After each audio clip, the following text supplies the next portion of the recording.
Remember when Thursday night meant dinner trays and TV and the entire nation was collectively obsessed with Dellboy's get-rich-quick schemes?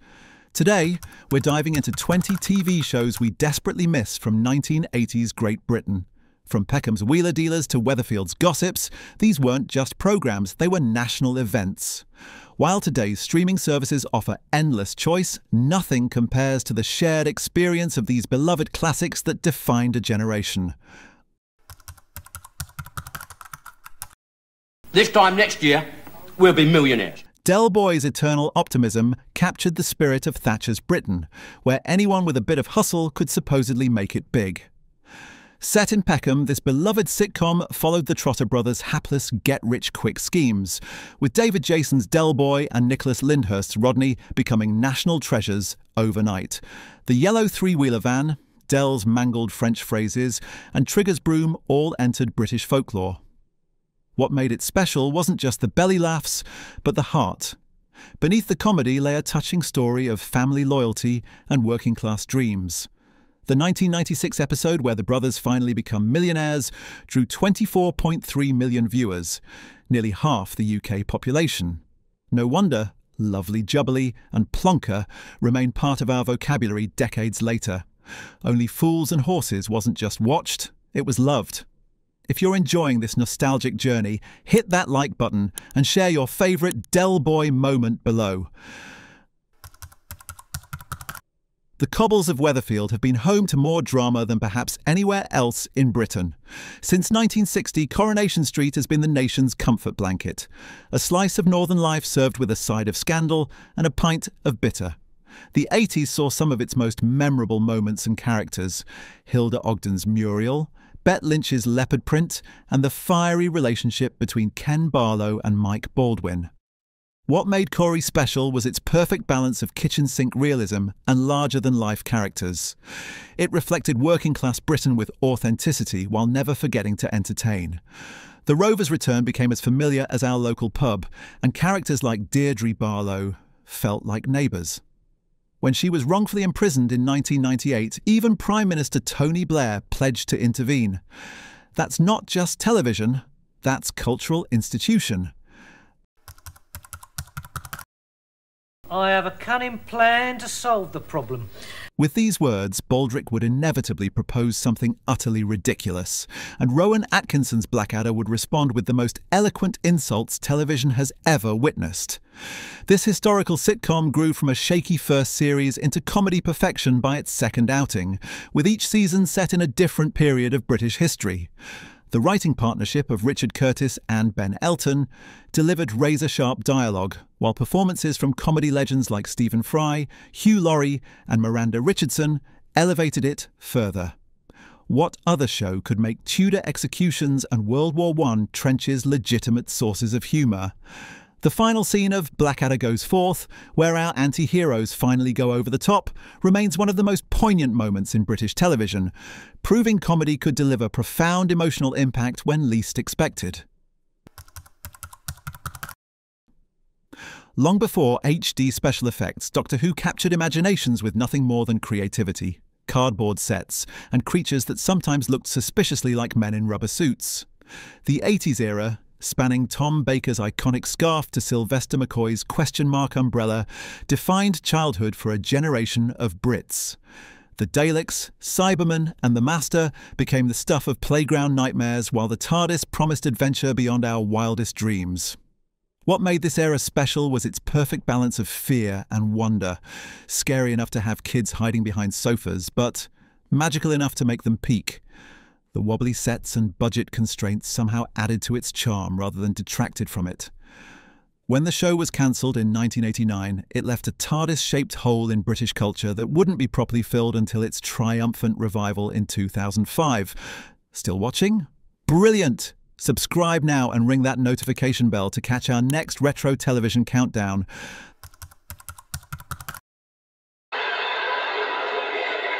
It's good night from me. And it's good night from him. This simple sign-off became one of television's most recognisable catchphrases, as Ronnie Barker and Ronnie Corbett delivered sketch comedy perfection to millions every Saturday night. Their wordplay-heavy humour, news desk format, and Barker's remarkable character work created a show that appealed across generations. From the fork handles sketch to Corbett's rambling monologues from his oversized chair, the Two Ronnies mastered the art of intelligent comedy that never felt pretentious. Unlike today's often divisive comedy, they united the nation in laughter. When Barker passed away in 2005, it felt like Britain had lost not just a comedian, but a beloved family member. Their Christmas specials weren't just television, they were an essential part of the festive season for millions of British families. The ship of state, Bernard, is the only ship that leaks from the top. Political satire has never been as razor-sharp as in Yes Minister and its sequel, Yes Prime Minister. Following the Right Honourable Jim Hacker MP, Paul Eddington, as he navigates the treacherous waters of government, constantly outmanoeuvred by his permanent secretary, Sir Humphrey Appleby, Nigel Hawthorne. The genius lay in its timelessness. The battles between politicians seeking change and civil servants maintaining the status quo remain as relevant today as in the 80s. Sir Humphrey's verbose obfuscations became legendary, while Hacker's rare victories were cheered by viewers. Margaret Thatcher herself declared it her favourite show, recognising its uncomfortable truths. In an era of sound bites and Twitter politics, we miss the show's intelligent dissection of power and its brilliant, lengthy dialogue that assumed viewers were smart enough to keep up. Anarchic, surreal and utterly revolutionary, the young ones exploded onto BBC Two in 1982, blowing apart the conventions of sitcom. Following four mismatched students, punk Vivian, hippie Neil, cool guy Mike, and wannabe anarchist Rick, it combined slapstick violence, musical performances, and random surrealism into something entirely new. Rick Mayall and Adrian Edmondson's manic energy, alongside Nigel Planer's depressive Neil and Christopher Ryan's smooth Mike, created a dysfunctional household that resonated with a generation experiencing Thatcher's Britain. The show's willingness to break the fourth wall, include random cartoon violence, and feature bands like Madness and Motorhead performing mid-episode, made it unlike anything before or since. For teenagers in the 80s, it wasn't just funny, it was a badge of honour, something parents wouldn't understand. Heavy, man. Well, if you're feeling Hello, campers. Hi-de-hi! This call and response from the fictional Maplin's holiday camp transported viewers to the fading British tradition of the seaside holiday camp. Set in the late 50s, the show captured both the end-of-the-pier entertainment and the behind-the-scenes drama of the camp's staff, led by Geoffrey Fairbrother, Simon Cadell, and later Clive Dempster, David Griffin. Sue Pollard's lovable chalet maid Peggy, with her perpetual quest to become a yellowcoat, and Ruth Maddox's man-eating chief yellowcoat Gladys created characters that became national treasures. The show balanced nostalgic warmth with genuine pathos, particularly through Ted Bovis, Paul Shane, the camp comic hiding his disappointment behind a smile. For a nation increasingly holidaying abroad, High Day High reminded us of a simpler time when a knobbly knees contest and a dip in a freezing pool constituted a great British summer. Listen very carefully. I shall say this only once.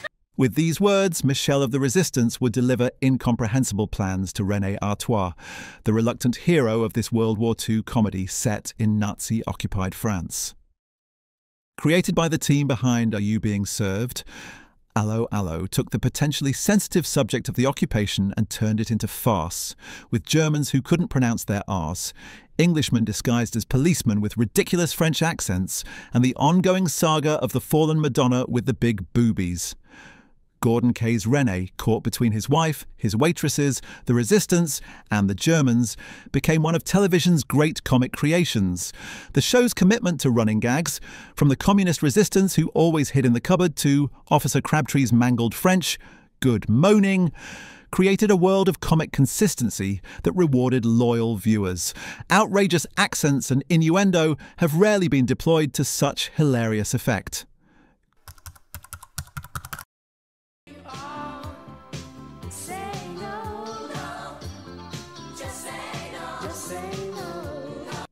When Zamo Maguire's drug addiction storyline led to a chart-topping anti-drug single, it demonstrated Grange Hill's cultural impact. This children's drama about a comprehensive school tackled issues other shows wouldn't touch: bullying, racism, teenage pregnancy, and family breakdown, with unflinching honesty that sometimes terrified parents but resonated with its young audience. Tucker Jenkins, Gripper Stebson, and Roland Browning became household names, while the swirling sausage in the title sequence became an iconic image. Creator Phil Redmond refused to patronize his young audience, showing school as it really was: sometimes fun, often challenging, occasionally terrifying. For many children, Grange Hill was the first time they saw their real lives reflected on screen. When the BBC eventually softened the show's edge in later years, something important was lost: television that respected children enough to show them truth. Remember these classics? Comment with the 80s show that defined your childhood. We'd love to hear your stories. That haunting theme tune, the silhouette of a dancing woman. Roald Dahl's sardonic introduction. Tales of the Unexpected brought short-form horror and suspense to mainstream television, with each episode delivering a twist that left viewers gasping. Based initially on Dahl's short stories before expanding to other writers, the anthology format allowed for incredible casting flexibility, attracting stars like John Mills, Joan Collins, and John Gielgud. What made the show special was its domestic setting for horror. These weren't tales of distant monsters, but of ordinary people driven to extraordinary acts. The famous episode, Lamb to the Slaughter, where a woman kills her husband with a frozen leg of lamb, then serves it to the investigating officers, exemplifies the show's macabre humour and psychological insight. In today's era of binge-watching, we miss the water cooler moments these self-contained stories created, where Monday morning conversations inevitably began with, "Did you see Tales of the Unexpected last night?" The persistent stutter of Albert Arkwright and the perpetually closing till that threatened to remove Granville's fingers became running gags that never grew old in this beloved corner shop sitcom. Ronnie Barker's miserly shopkeeper and David Jason's put-upon nephew created one of television's great double acts, with Arkwright's pursuit of nurse Gladys Emanuel providing an ongoing romantic subplot. Set in a traditional Yorkshire corner shop, the show captured a disappearing Britain where local businesses were the heart of communities. Arkwright's penny-pinching ways, watering down the spirits and selling broken biscuits individually, reflected both post-war frugality and entrepreneurial spirit. The shop itself became so iconic that the exterior location in Doncaster still attracts visitors decades later. In an age of supermarkets and online shopping, open all hours reminds us of a time when shopping was a social experience and shopkeepers knew your name. She is risen. Nellie Boswell's dramatic announcements from the top of the stairs set the tone for this Liverpool-based comedy drama about a family surviving unemployment in Thatcher's Britain. The Boswell family, dominated by matriarch Nellie and with each child contributing their bread, money to the family pot, navigated the economic hardships of the 80s with schemes, scams, and unbreakable family loyalty. Created by Carla Lane, Bread balanced laugh-out-loud comedy with social commentary, showing how communities adapted to economic devastation. Characters like Joey Boswell with his leather jacket and greetings catchphrase and Grandad with his constant hunger became beloved figures in British homes. The show's portrayal of a Catholic family dealing with divorce, sex before marriage, and economic struggle reflected changing values while maintaining a warm heart. In many ways, Bread was the perfect show for its time, finding humour in hardship and celebrating family resilience. The stunning landscapes of Jersey provided the backdrop for this detective series starring John Nettles as Jim Bergerac, a recovering alcoholic detective with a complicated personal life. The island setting allowed for a unique crime show formula, combining local mysteries with international intrigue due to Jersey's status as a tax haven, attracting wealthy, sometimes criminal residents. What set Bergerac apart was its character development, Jim's battles with his demons, his relationship with his ex-wife and her new husband, and his romance with glamorous Diamante Lil created a detective with real depth. The show also served as a tourism advertisement for Jersey, with its beautiful beaches, winding lanes, and distinctive architecture. The Burgundy Triumph roadster Bergerac drove became almost as famous as the character himself. In an era before Nordic noir, Bergerac showed that setting could be as important as plot in creating distinctive crime drama. Brookside Close became the most famous address in Britain during the 80s and 90s, as this revolutionary soap opera broke boundaries and tackled issues other shows wouldn't touch. Created by Phil Redmond, also behind Grange Hill, Brookside was set on a modern housing estate in Liverpool and featured working-class families facing realistic problems: unemployment, domestic violence, and religious conflict. The show made headlines with television's first lesbian kiss in 1994, but its 80s storylines were equally groundbreaking, addressing drug abuse and the devastating impact of unemployment. Unlike other soaps, Brookside used real houses for filming, creating an unprecedented level of realism. Characters like Bobby Grant, Ricky Tomlinson, and Sheila Grant, Sue Johnston, brought authentic Liverpudlian voices to national television. When the body of abusive Trevor Jordish was discovered under the patio, it created a national sensation that demonstrated Brookside's cultural impact. If this video's bringing back memories, give us a thumbs up and check our channel for more.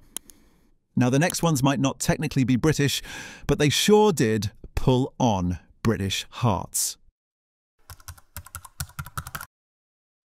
Who shot JR?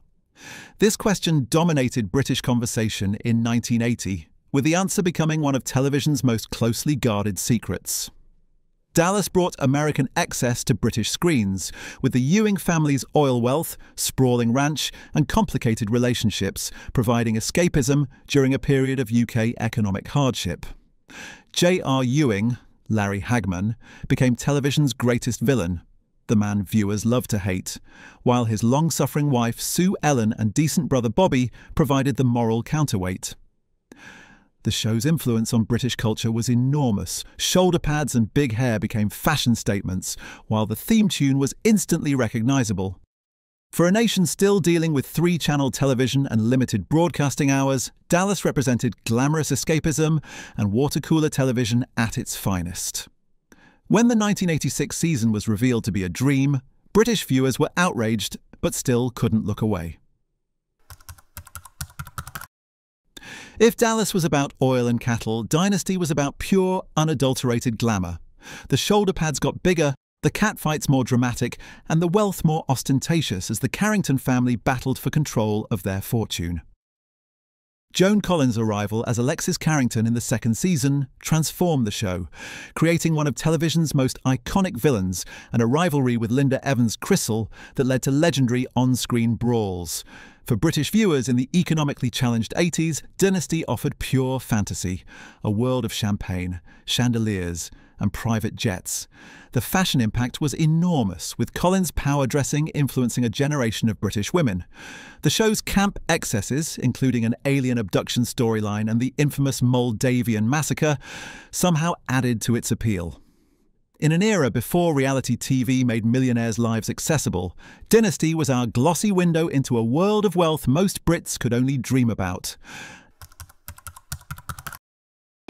Knight Rider, a shadowy flight into the dangerous world of a man who does not exist. This opening narration introduced British viewers to Michael Knight, David Hasselhoff, and his artificially intelligent car, KIT. The premise was ridiculous, a talking Trans Am fighting crime, but the execution was irresistible. Kit, with his red scanner light and sardonic personality, became the car every British child dreamed of owning. The show perfectly balanced action, humour and cutting edge, for the time, technology. While American in production, Knight Rider captured the British imagination, with Kit's British accented voice providing a familiar element. The show's influence extended beyond television. Remote-controlled Kit toys became must-have Christmas presents, and the theme tune remains instantly recognisable. In playgrounds across Britain, arguments raged about whether Kit could beat the A-Team van in a race. If you have a problem, if no one else can help, and if you can find them, maybe you can hire the A-Team. This opening promise delivered exactly what British viewers wanted: action, comedy, and characters we couldn't get enough of. Mr. T's mohawked B.A. Baracus became a cultural icon, while Hannibal Smith's "I love it when a plan comes together" entered everyday language. What made the A-Team special was its formula.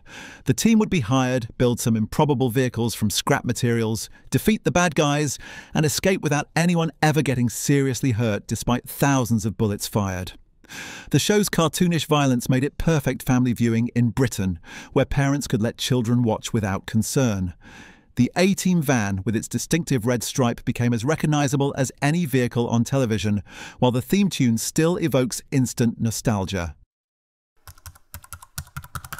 Tom Selleck's moustache, Hawaiian shirts and Ferrari 308 GTS created the ultimate fantasy lifestyle for British viewers trapped in rainy suburbia.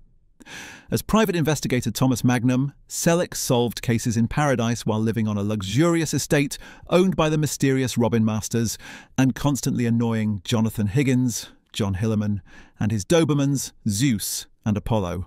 What elevated Magnum above standard detective fare was its willingness to explore Magnum's Vietnam experiences and the friendship between the main characters.